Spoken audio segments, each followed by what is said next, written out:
With Shakira. और last class में हमने डिस्कस किया था अपने 12th क्लास के मैथमेटिक्स के सिलेबस को कि कौन कौन से कंटेंट्स या कौन कौन से चैप्टर्स एग्ज़ाम में कितने कितने मार्क्स में पूछे जाएंगे। तो फ्रेंड्स, आज हम बात करेंगे चैप्टर नंबर 3 मैट्रिसेस के इंट्रोडक्शन की। तो सबसे पहले मैट्रिक्स क्या होता है, अगर हम डेफिनेशन वाइज देखें तो matrix is an order rectangular अरे of numbers and functions.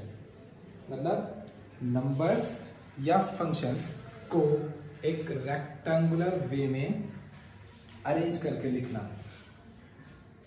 And numbers can be real and complex. Basically matrix का यूज अगर हम पढ़ेंगे थोड़ा सा तो बोला गया है कि मैट्रिक्स का यूज जो स्टार्टिंग में किया गया था वो किया गया था लीनियर इक्वेशन यानी सिस्टम ऑफ लीनियर इक्वेशन को और आसानी से सॉल्व करने के लिए। तो यहाँ पर इसका क्या काम है, मैं आपको एक एग्जांपल दे देता हूँ। जैसे मान लीजिए राम, श्याम एंड राधा। राम, श्याम एंड राधा ने मान लीजिए pen, pencil and notebook purchase की। तो मान लीजिए राम ने 5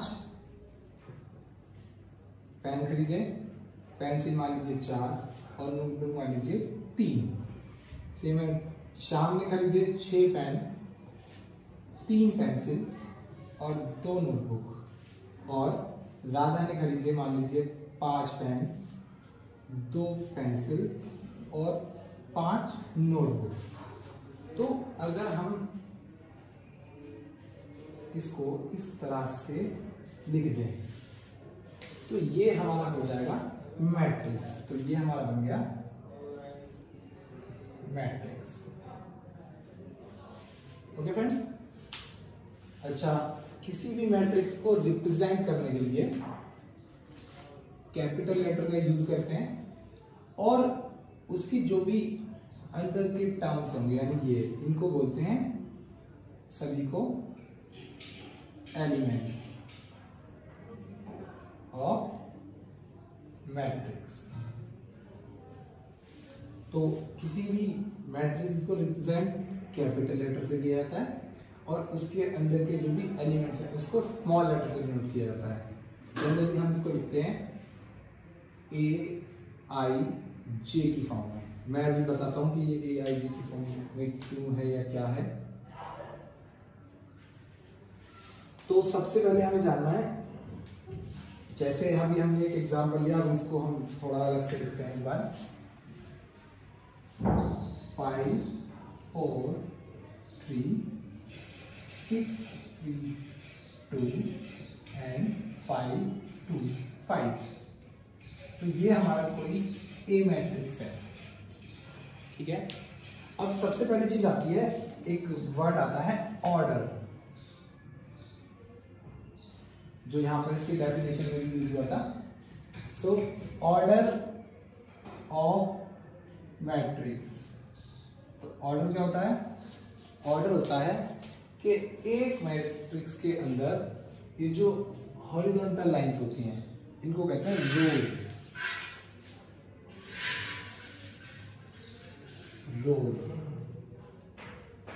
और ये जो हमारी वर्टिकल लाइंस होती हैं इनको कहते हैं कॉलम। ये होते हैं हमारे कॉलम ऑफ मैट्रिक्स, ठीक है। तो ऑर्डर ऑफ मैट्रिक्स क्या होता है? एक मैट्रिक्स के अंदर कितनी रोज और कितने कॉलम्स हैं। जैसे अगर हम इसमें देखें तो इसके अंदर 1 2 3 रोज और 3 ही कॉलम है। तो हम यहाँ लिखेंगे 3 × 3 या इसको इनटू तो नहीं, इसको बोलेंगे 3x3। ये हो गया इस मैट्रिक्स का ऑर्डर। और बेसिकली ऑर्डर को हमेशा लिखा जाता है m/n की फॉर्म में, m×n। ये हो गया इसका ऑर्डर।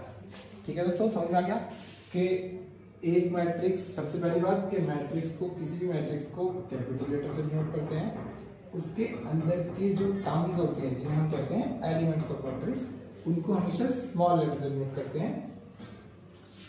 ऑर्डर ऑफ मैट्रिक्स होता है कि उस मैट्रिक्स के अंदर कितने रोज और कितने कॉलम्स हैं। तो रोज कौन से होते हैं, जो हॉरिजॉन्टल लाइंस होती हैं, और कॉलम्स कौन से होते हैं, जो वर्टिकल होते हैं। ठीक है, अच्छा, ये हमने AIJ की बात की थी। तो AIJ का मतलब है, आई का मतलब यहां पर, जैसे इसको हम कहेंगे पहली रो की फर्स्ट टर्म, या हम कह सकते हैं पहली रो और पहला ही कॉलम। तो इसको हम बोलते हैं A11। सेम है, जैसे मान लो आप इसको बोलोगे तो इसको हम क्या कहेंगे, ये है 6, सॉरी ये है सेकंड रो और कॉलम कौन सा, फर्स्ट। तो हम इसको क्या बोलेंगे, A सेकंड रो मतलब 2 और 1। यानी ये जो आई हुआ ये क्या है, ये किसको डिनोट करेगा, रो को, और ये जो जे हुआ है किसको डिनोट करेगा, कॉलम को। ठीक है, अच्छा, उसके बाद आते हैं हम टाइप्स ऑफ मैट्रिक्स। तो सबसे पहला होता है रो मैट्रिक्स।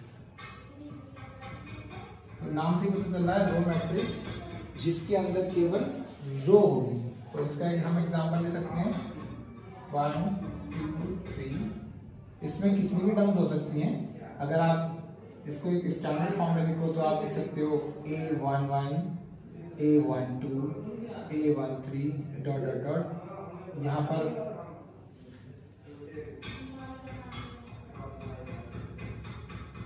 कोई वैल्यू हो सकती है। ठीक है, वो होता है रो मैट्रिक्स। वैसे अगर आप देखें तो इसके अंदर केवल एक ही रो है और कॉलम बहुत सारे हैं। तो इसका ऑर्डर क्या हो गया, 1×n। ठीक है, ऐसे ही फिर आता है आपका कॉलम मैट्रिक्स।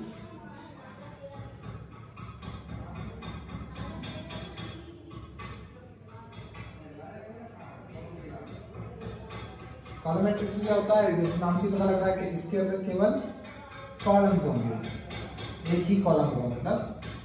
तो मैं अभी एक एग्जांपल देता हूँ आपको, 1 2 3 एंड सो ऑन। ठीक है, तो अगर हम केवल इसकी बात करें तो इसके अंदर कॉलम कितना है, 1, रो कितनी है, 3। तो इसका ऑर्डर अगर आप लिखना चाहो तो क्या लिखोगे, 3 × 1।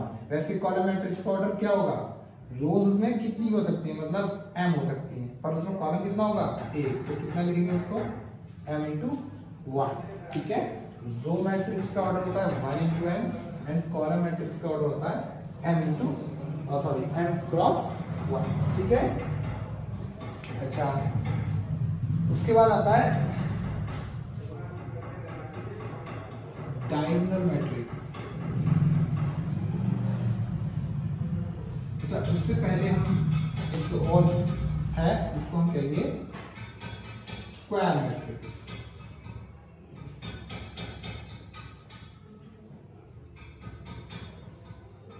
तो स्क्वायर मैट्रिक्स क्या होता है, स्क्वायर मैट्रिक्स का मतलब है जहां पर number of rose and number of columns equal होते हैं। यहां लिख देता हूं, number of rows and columns are equal, means m is equals to n, यानी जितनी रो होंगे उतने ही उसके अंदर कॉलम भी होंगे। ठीक है, अगर आप इसका एग्जांपल लेना चाहें तो ये इसका एग्जांपल ये है, इसके अंदर 3 रो और 3 कॉलम थे। ठीक है, ये हो गया हमारा स्क्वायर मैट्रिक्स। उसके बाद आता है हमारा डायगोनल मैट्रिक्स। तो डायगोनल मैट्रिक्स क्या होता है? डायगोनल मैट्रिक्स वो होता है जिसके डायगोनल में कोई भी टर्म्स हो सकते हैं, यानी इसके डायगोनल के एलिमेंट्स कुछ भी हो सकते हैं। ठीक है, डायगोनल जैसे ये है, इसके अंदर ये डायगोनल हो गया। ठीक है, और तो उसके डायगोनल के अंदर कोई भी टर्म्स होते हैं। मान लीजिए मैंने लिख दिया यहाँ पर 2 3 4। ठीक है, डायगोनल में टर्म्स होंगी, बाकी जो भी टर्म्स हैं वो सभी क्या होंगी? 0 होंगी। और सबसे इंपॉर्टेंट बात कि स्क्वायर मैट्रिक्स एक बहुत ही इंपॉर्टेंट है, मतलब जो भी हमारे से चीजें पूछी जाएंगी या जो भी हम चीजें करेंगे वो मैक्सिमम स्क्वायर मैट्रिक्स पर बेस होगी। तो डायगोनल मैट्रिक्स भी होता है, वो सबसे पहले क्या होता है? स्क्वायर मैट्रिक्स, यानी इसका ऑर्डर m=n होना जरूरी है। ठीक है, तभी उसके अंदर डायगोनल होगा, अदरवाइज इसमें डायगोनल नहीं होगा। भाई अगर अब मैं आपको एक एग्जांपल दूं, मान लीजिए मैंने लिखा 1 2 3 4 5 6, तो इसके अंदर इसमें ऑर्डर इसका क्या है? 2 × 3, तो उसके अंदर कोई डायगोनल नहीं है। ठीक है ना, अब कोई कहेगा ऐसे कोई डायगोनल बन रहा नहीं, इसमें कोई डायगोनल नहीं है। इसलिए तो डायगोनल उसी मैट्रिक्स में होगा जो पहले क्या होगा? Square matrix. ठीक है, अच्छा तो ये हो गया हमारा डायगोनल मैट्रिक्स। इसके अंदर कोई भी टर्म्स हो सकती हैं। उसके बाद आता है स्केलर मैट्रिक्स।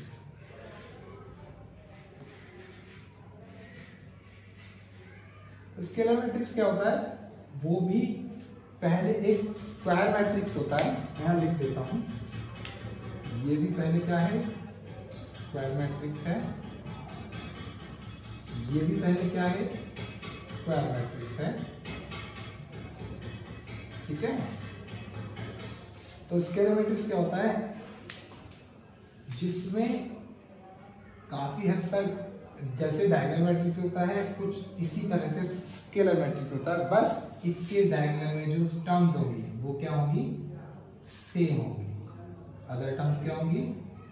यानी अदर एलिमेंट्स 0 होंगे। वो होता है हमारा स्केलर मैट्रिक्स। ठीक है, और इसके बाद आता है हमारा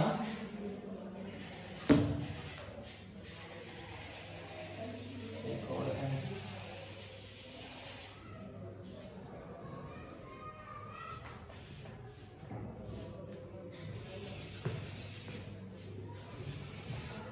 इसके बाद आता है हमारा आइडेंटिटी मैट्रिक्स।